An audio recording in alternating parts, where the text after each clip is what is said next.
गया था तब मेरे ख्याल 200 करोड़ AUM था, 180 करोड़ 180 करोड़। अब 50-55 हज़ार करोड़ क्रॉस करके आप 63,000 यार 63,000 करोड़।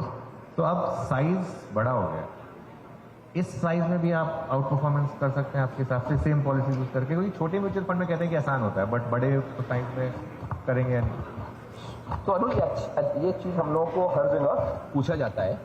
ओके, तो ये क्वेश्चन जरूर हर जगह आता है, तो इम्पोर्टेंट चीज क्या है साइज के हिसाब से। ऐसा हम लोग हाउस बोलते हैं ना इकोनॉमिक्स में, इकोनॉमिक्स ऑफ स्केल। तो हर चीज में हमको सिखाया गया भाई धंधे का स्केल होता है, धंधा बड़ा होता है तो मार्जिन बढ़ जाते हैं। इस इंडस्ट्री में आके उल्टा हो जाता है, ऐसा होता नहीं है रियल लाइफ में। कोई पैसा तो वापस करता नहीं सर कि मैं 50,000 पे आ गया हूं तो मैं पैसा रिटर्न करता हूं, अभी मेरे से मैनेज नहीं होता, ऐसा हकीकत में नहीं होता है। तो मार्केटिंग गिमिक्स है। ओके, हम लोग बहुत ओपनली बोलते हैं। अब हम आपको बताते हैं कि स्केल का क्या बेनिफिट है, और हमको स्केल का बेनिफिट मिला है। ओके, और हमारे स्केल से हमारा परफॉर्मेंस इंप्रूव हुआ है। तो सबसे इंपॉर्टेंट चीज समझ में आना चाहिए कि जो लिक्विडिटी की थीसिस है ना, जो हम लोग डर किस बात का है कि ऊपर में माल बिकेगा नहीं, साइज बड़ा हो जाएगा तो rotation, sector rotation, stock rotation नहीं हो पाएगा। तो दो चीज इंपॉर्टेंट समझ में आना चाहिए जब लिक्विडिटी का कंसेप्ट में हम बात कर रहे हैं। लिक्विडिटी कब ज्यादा होती है? जब हाईएस्ट प्राइस का भाव होता है तो लिक्विडिटी हाईएस्ट होती है। और लिक्विडिटी दूसरी लेवल पे कब हाईएस्ट होती है? बॉटम के प्राइस पे, जब लोग कैपेचुलेट होके जाते हैं। अगर हम ऊपर लेवल पे बेचना सीख गए कि जब यूफोरिया हुआ तो अब बेच पाओ तो माल बिक जाता। हमने आईटीसी लिया था 202 में, 500 के आसपास 470-80 में 3.5 करोड़ शेयर बिक गए। ओके, तो लिक्विडिटी थी, आज बेच के देखो 3.5 करोड़ शेयर नहीं बिकेगा। ओके, तो वो इंपॉर्टेंट है। और सिमिलरली जब क्राइसिस आती है, लिक्विडिटी इतनी होती है किसी को नहीं लेना होता, तब आपके अगर पास कैपिटल है तो आप ले पाओगे।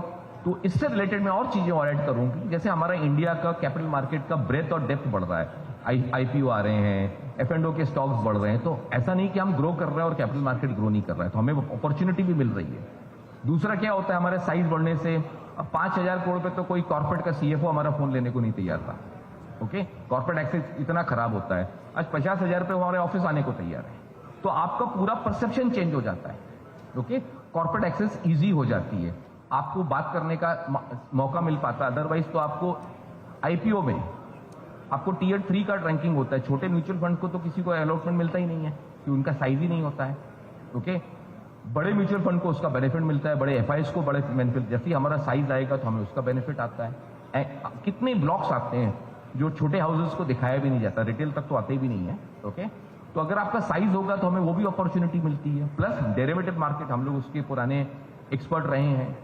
आज डेरिवेटिव मार्केट 20-30 टाइम लिक्विडिटी है, तो हम उसको भी यूज करते हैं अपने इंपैक्ट कॉज करने की। तो मुझे नहीं लगता है कि जो मिथ हमने इतना बड़ा बना दिया है, ओके, वो मिथ ही है। ओके, आज एक और म्यूचुअल फंड है निपॉन की हम बात करें, स्मॉल कैप, उनका 44,000 पे अच्छा काम कर रहे हैं वो लोग। तो 44,000 करोड़ स्मॉल कैप पे भी अच्छे रिटर्न्स आ रहे हैं ना, किधर साइज का प्रॉब्लम है? तो ये मिथ है। एक आपने बोला कि